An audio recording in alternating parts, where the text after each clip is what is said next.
Luke Skywalker and Darth Vader, Harry Potter and Voldemort, Batman and the Joker.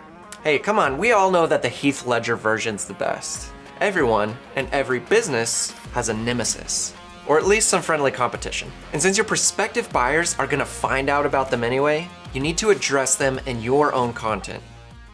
And today we have one of our expert coaches, Jake Jordan, with us here to talk about why and how we should talk about our competitors. How's it going, Jake? Good. What's good, Austin? How are you? Hey, I'm doing great, but I have a question on my mind, and it is about our competitors. Why should we even be talking about our competitors as a business? And should we not just be focusing on ourselves and putting our best selves out there? I love that question because it's real. It's stuff that we think about, right? And the biggest reason that I always start with is because it makes us look trustworthy out in the marketplace.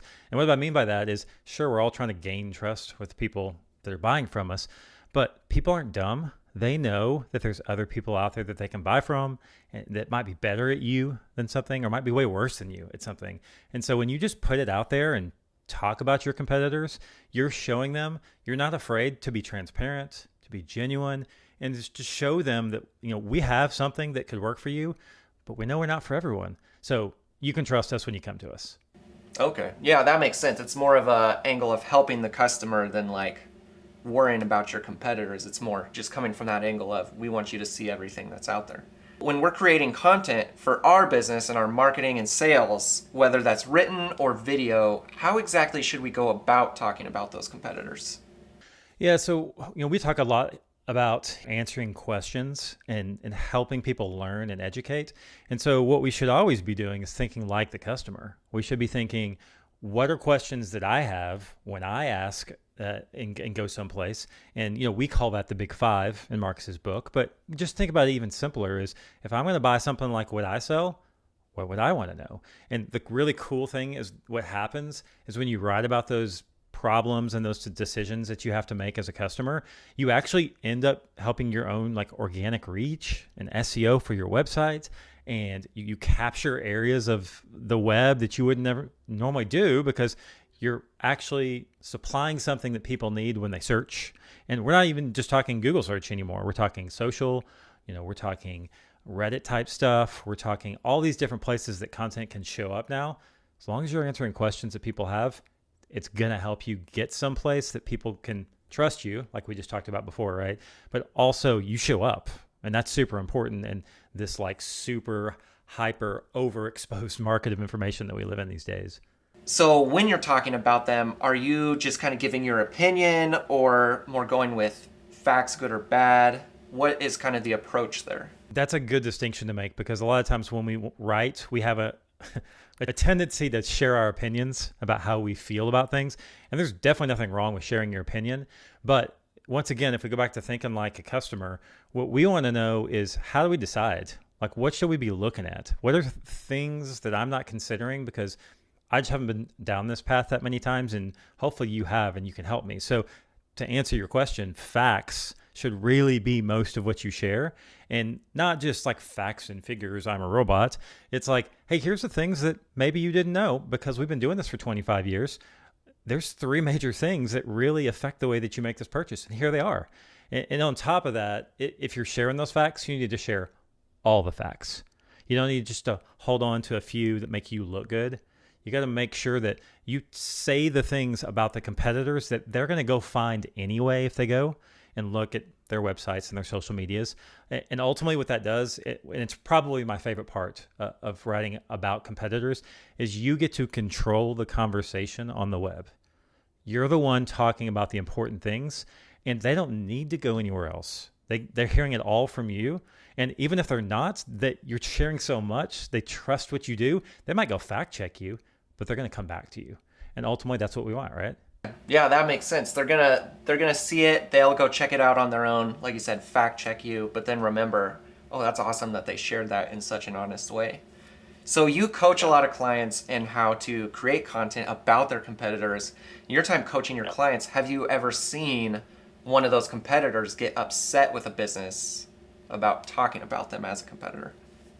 Yes and no. I think that what people probably want to hear is that, yeah, like people get so mad and there's all this stuff that goes on. But I mean, I can think of one or two times ever where we've actually had competitors come in and outright either pick up a phone or shoot an email saying like, hey, you can't do that. That hardly ever happens. Actually, what I've even seen more these days is on social media, people either pointing it out and saying, yep, that's right. That's about us, and trying to use it as their own PR, which is kind of funny, or coming across and then trying to steal the idea and do it back to us, which is fun, right? That's just fun competition. But no, man, Austin, people don't look at their competitors that often. And when they do, they're so focused on themselves. It just doesn't really bother them. Now, the asterisk that I would put on this whole thing is that as long as you're sharing and you're neutral and you're just sharing what's available and you're making sure to be fair and unbiased, there's no reason people are going to come after you anyway. That makes complete sense because you're just sharing, like you said, the facts. And that's awesome that sometimes that other business will share it like, hey, check this out. And then they're sharing your content. So that's a cool side of that too. Just in case, like for those super skeptical about it and they're like, oh, could this become a problem? Is there any like legal repercussions or anything about speaking about competitors from a business side? Yeah, so once again, I'm not an attorney. I just play one on Austin Mock TV. But here's the thing. As long as you're sharing the facts and as long as you're just sourcing other people's stuff and websites and social media, that's public domain. Now, you can't go claim it as your own, but if you're just pointing to it and say, here's what they say about themselves, you'll be A-okay. Any other tips for us about talking about our competitors in our own marketing content? Start today. Do it right now if you haven't done it already. It's so good. It helps you in so many ways, so don't wait. All right. Well, I'm going to push back on that a little bit. If somebody's still skeptical, how do you encourage them to start today? So I'd say start easy. There's certain things that people brag about that's a competitor of yours. Just start there. It's really obvious information. You're probably even sick of hearing about it because it's your competitor. Just take that and use that one or two pieces of information and put it together with yours. Put yourself a nice little comparison article together. Here's what they say. Here's what we say. That's an easy thing to do, and you're not stepping on anybody's toes. Sweet. Yeah, no, that's a great actionable way to just get started in a simple way where you can then see the benefits of talking about your competitors and how that works. Awesome. Well, thanks for sharing your knowledge with us today, Jake, and we'll see you next time. Absolutely. Thanks. Hey, I know talking about competitors can be intimidating, and I would be lying if I said it was easy. But by keeping your buyer's best interests in mind, by creating transparent and helpful content, you'll be on your way to driving more traffic, generating more leads, and most importantly, building more trust. If you need more help with that, or just want to work with one of our coaches like Jake, schedule a call with a coach today at impactplus.com.